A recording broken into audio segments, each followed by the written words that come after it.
Hello friends, welcome back to my YouTube channel.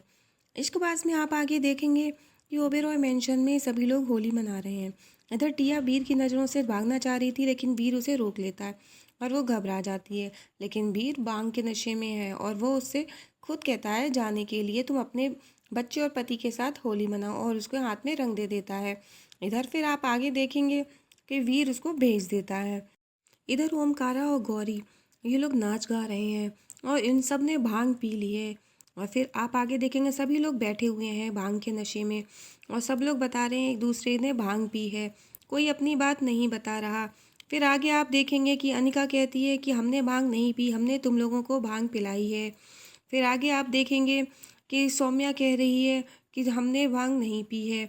Bhavya बताती है कि मैंने भांग मिला दी थी और वीर को पिला दी। सौम्या कहती है कि नहीं, मैंने भांग मिलवाई थी और मुझे पता है वीर ने भांग मिलाई थी तुम लोगों की गुजिया में, और वो गुजिया तुम सब ने खा ली।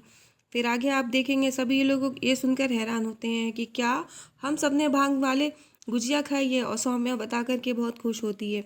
अनिका हैरान हो जाती है, रोने लगती है। इधर आप देखेंगे रुद्र बहुत हंस रहा है। सभी भांग के नशे में इतने ज़्यादा हैं कि किसी को होश नहीं है।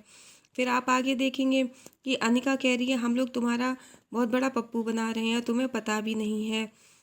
सौम्या कहती है कि कैसे। फिर इधर आप देखेंगे वीर भी सुनने लगा है। अनिका बताती है कि मैं तो कभी मरी ही नहीं थी, हम लोगों ने मरने का नाटक किया था और तुम्हारा पप्पू बना रहे थे। इधर आप आगे देखेंगे अनिका कहती है कमर मटकाओ, कोई नहीं है, मैं तो कभी मरी नहीं, मैं तो जिंदा हूँ। और फिर इधर वीर ये सुनकर हैरान हो जाता है। फिर आप आगे देखेंगे सभी लोग देख रहे हैं। फिर टिया इधर भागने की कोशिश कर रही है, उसने कैब बुला ली है। इधर बुआ जी उसको रोक लेती हैं, उसका हाथ पकड़ती हैं और कहती हैं तुम यहाँ से भागना चाह रही हो। फिर कहती हैं ठीक है, तुम्हें जाना है तो तुम जाओ। और फिर वो कहती है मैं सिर्फ एक फ़ोन करूँगी और तुम्हारा बच्चा और तुम्हारा पति दोनों की जान गई। टिया रोने लगती है। टिया कहती है कि बुआ जी जैसा आप कहेंगे मैं बिल्कुल वैसा ही करूँगी, मैं यहाँ से नहीं जाऊँगी। और फिर वो ये कह कर के अंदर चली गई। बुआ जी कहती हैं कि अच्छा हुआ मैं टाइम पे आ गई। वो अंदर जा कर के देखती हैं कि सभी लोग वहाँ पर भांग के नशे में बेहोश पड़े हुए हैं। ये देख के खुश होती हैं, लेकिन उनका आदमी भी वहाँ पर भांग के नशे में बेहोश पड़ा हुआ है और वो उनको बहुत गुस्सा आती है। फिर आप आगे देखेंगे कि बुआ जी कहती हैं अब तो इन लोगों से दिन में ही बात करेंगे। फिर आगे जब सुबह हो जाती है सभी लोग हॉल में बैठे हैं और सबके सर में दर्द हो रहा है। सभी लोग बहुत परेशान हैं, उन्हें जरा सी आवाज़ भी बहुत ज़ोर की लग रही है।